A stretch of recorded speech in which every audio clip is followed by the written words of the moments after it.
Welcome back to Streaming Media 2025 here in sunny Santa Monica, California at the Fairmont Miramar. I'm Doug Daulton, and this is Bhavesh Upadhyaya. And with SVTA, and also a private consultant. Absolutely. Tell me a little bit about yourself and what you're working on. Thanks for having me, Doug, here. I've been in the streaming business since 2007, worked on the Beijing Olympics and worked on the video workflows, and I've also spent time in video operations with iStream Planet and Verizon Digital Media, and then most recently running product for video QoE for Warner Brothers Discovery. And now I'm providing consulting advice for a lot of folks on how to integrate AI and how to look at optimizing operations. I'm sure we're going to talk about AI a little bit here. But before we do, what are some of the things that you've taken away from the show so far? Other than it was fun coming and moderating a couple panels. Thank you for being on that. You're most welcome. It was a great panel. Thank you. It was quite fun. Just the camaraderie of the friendships of the people, and that's the reason, that's what brought us together here. And a chance to reconnect and a chance to talk about what they've been working on, what advancements they've seen, and how we can kind of exchange ideas in person. The hallway conversations have been great, just to kind of catch up and see what people are working on. Well, and I think that's one of the things that makes shows like this great, right? You know, we all go to IBC or NAB, and it's an important thing to do, but it's kind of a meat grinder, and you're focused on.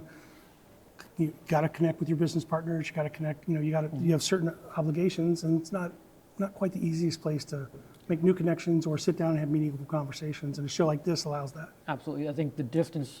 If you look at the number of steps that we've taken throughout the day, if you're at an NAB, it's in the 20,000 range or something like that, and here it's in a couple thousands, and you get a chance to really just bump into each other across the hallway, no matter what, between sessions. And then just like kind of.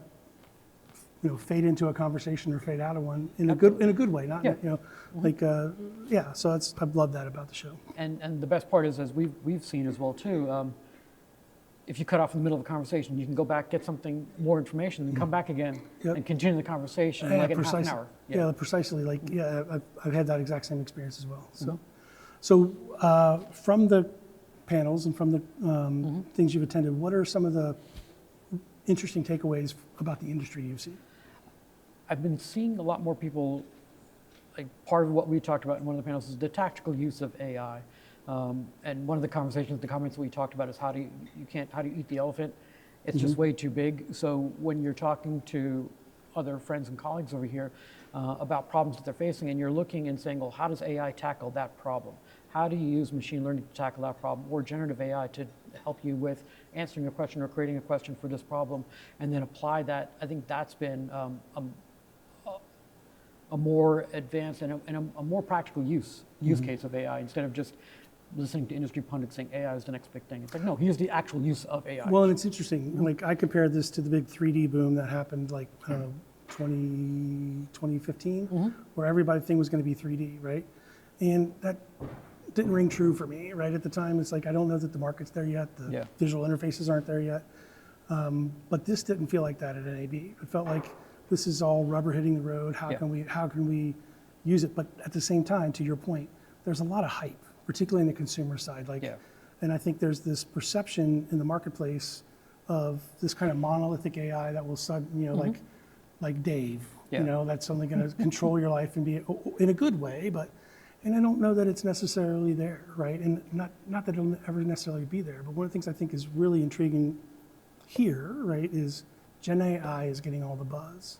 But in our panel, and in others I sat in on, it was really this, I hadn't heard this phrase before, but tactical AI. How are you using it in very specific ways to accomplish very specific things that either become a force multiplier for your team or create new opportunities for new work because you're taking things off of their plate that maybe be repetitive and able to now let them open up their creativity and solve new problems and open new markets. But just like what we saw when mobile devices started permeating business environments, everyone's bringing in their own device, and suddenly you had a device that was more powerful being used on a consumer grade by employees of a company.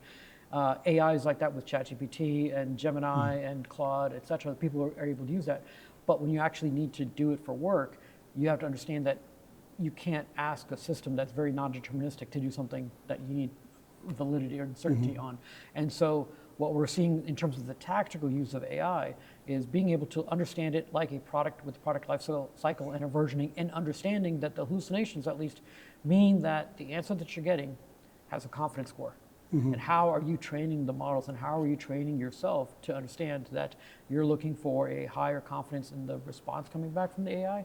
And that's where the humans need to come in to say, okay, well, how do I take it the rest of the way to give myself a real answer? I think that's when we're talking about tactical uses of AI and understanding, well, let me take away 80% of my work because I know that it's confident at that level. And once it's not confident, I need to have a smarter human being that understands what my real purpose is to help solve and answer the last bit. But now you've saved them so much time because they're not answering stuff that's... Well, it's either on the front end or the back end, right? Like I spoke at NAB 3 or 4 years ago about this when Gen AI was just starting to break out. And I was like, you can't take anything that comes out of the system and just spit it out, right? And I was actually building systems then for one of my clients where I did a lot of writing for them, where I was taking my writing, feeding it in, and then taking our product catalog, feeding it in. And so it knew how I wrote, it knew how I framed things, and I would be able to say, hey, I need a press release on these things. And it had all the product details, and it would spit out a structured draft, but it was nowhere market ready, right?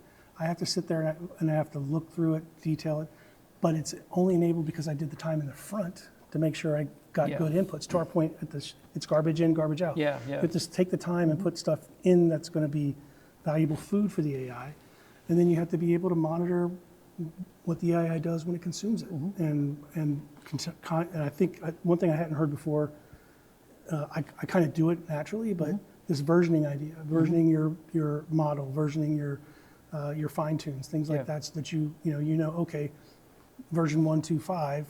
Blue Rhino is the one that is most reliable, right? And so, and I think that's kind of workflows that people have to think about. And you're absolutely, there's multiple ways.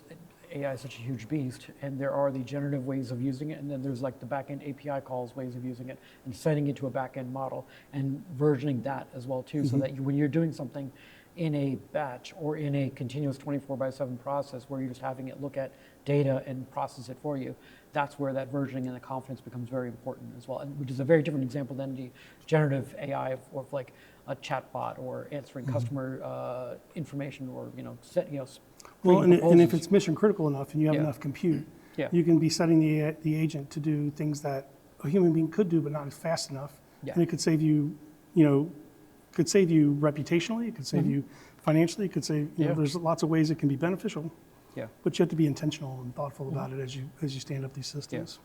And that's one more thing, and we could probably touch on this forever, which is what are the ethical use cases of that, of when does AI or one of those like guardrail systems block something that should have been let go, or let go of something that should have been blocked. And instilling that trust, especially when there's a consumer or a customer, on the other side looking at the response. As you know, you're preaching to the choir on that one.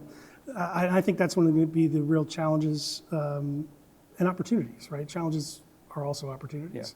In that, as we think about how do you do it ethically, and it's not just like IP chain management, which is clearly a critical concern, as we see through the lawsuits that have been filed by Disney and others, right? And it's a legitimate concern. And then I have friends in the industry who, during the writer strike, when this first started to surface, they were like, AI is the devil. And I'm like, it's not, but the guilds are absolutely right to be taking this to the strike and making sure that they at least start the conversation about legal protections. So there are all of those IP issues, but there are also issues of job loss and helping to define how you do it in a way that supports creators and supports not just creatives, but technical people, everybody, and doesn't eliminate their job, but either, as we talked about, become a force multiplier, or so I think it's the big question in a lot of ways. And those are things that we as just human beings, just by ourselves, individuals, we can't stop that. That's an evolutionary change. That's going to happen. Businesses are going to change, but how do we prepare for that? How do we change our mindset as well too to keep up with that? And I think that's what's going to help most of us succeed, is continually educating ourselves. Are you familiar with Mo Gaudat? No, what is it? So he's former CEO of Google X, and he was one of the people responsible for bringing DeepMind over. And he's since left Google, and he speaks a lot about AI. And one of the things he says is, we're going to be in this kind of rough period where we figure things out. Yeah. And ultimately, it's not that the AI is dangerous, it's that we're dangerous. And there will be bad actors who will use it to do terrible things. Yeah. And we have to be proactive in thinking about it, both from a business level and how it can serve us, and how we can put guardrails wherever we need to. And the thing is, we've been through this before as well too. Legitimately going back to using generative AI being hosted in these massive data centers is just like in the olden days when we had mainframes. Until finally, bit by bit, PCs came around, and then bit by bit, mobile devices came around. We're going through the same cycle again. You have to use something big, and now now we're going to get like MacBooks and iPhones and Windows machines that have enough memory to run small models. But we need to take the lessons that we took from that cycle to apply to this cycle. Well, I think one of the things that's ultimately going to come out of this is I think you're going to see a move away in certain circumstances from the cloud, coming back onto on-prem, just so you can establish data provenance and that chain of IP, and without having to say, oh, well, this thing went out. Particularly when you see the data leaks that came out of OpenAI, where suddenly people's ChatGPT conversations were exposed. I want privacy. If I'm going to be talking about my financial information, I'd rather have that running in a model on my own, in my own home, not on a cloud. It's not just personal privacy, but it's also business intelligence and corporate advantage, and you can't have those secrets exposed necessarily. So I think it's going to be an interesting time. Yeah. But it's a fascinating time. I'm excited by what's going to come. I just want to make sure to the extent we can, we do it as best we can. Yeah. So if you had one thing that's not AI that you think folks should be thinking about over the next 18 months as an industry trend, what would that be for you? Gosh, because everyone's been pushing in that direction anyways. But the thing is, what are they using it for? It's just a tool. What are they using it for? We just had a panel that talked about curation. I think we're at a point where there's such a divergence of the way people want to consume entertainment content, sports content, etc. I think that's what people need to look at next is we're focusing so much, and there's so much experience on the long form, the TV shows, the serials, the movies, etc.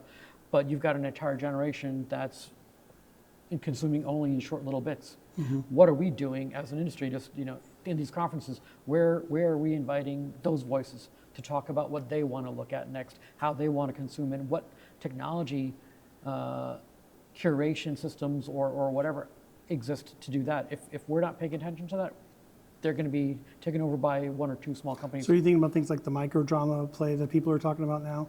Where are they coming out from? Yep. How do people consume that? And if these large OTT providers, streaming providers, fast channel providers aren't looking at that kind of content, there may be a potential future drain in all their audience.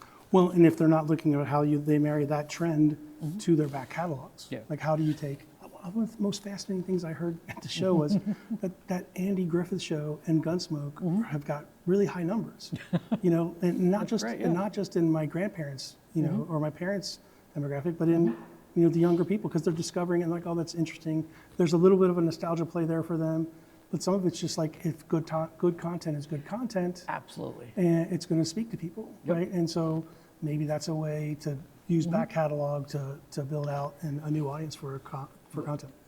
And so I'm going to bring back AI for a second, because why can't AI go through and analyze the back content and look at that emotional graph of an episode or a TV show or a season, etc., and bring that back out to say, hey, are you in the mood for something uplifting? Here's a great thing for you to watch. And no one cares at that point. And when the content is good, they don't care that it's in 4K or in HDR or whatnot. They want to watch good content. My kids, yes, they've got a higher end Xbox, but you know what they love to play? The Wii. Because the sports are fun, it's engaging, it's social, and it's not the highest tech thing out there, but it's fun. Yep. One of the first things I learned in production was if your audio is terrible, your video doesn't matter, right?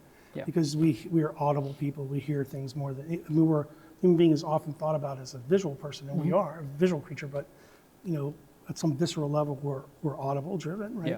And what you just spoke about, I think, is that I think there's an interesting opportunity there with that graph of emotion and that feel, where you're potentially looking at what the viewer of the current content is doing, mapping that graph, and then using AI to map it back to back catalogs, pull that same thing forward. And really interesting. I hadn't thought about that use case, but now I'm going to. So, Glad to be part of it. all right, so thanks so much for taking time to sit down with us. I'm Doug Daulton with Streaming Media 2025. This has been Bhavesh Upadhyaya from SVTA, and we're so happy that you joined us, and we'll see you next time.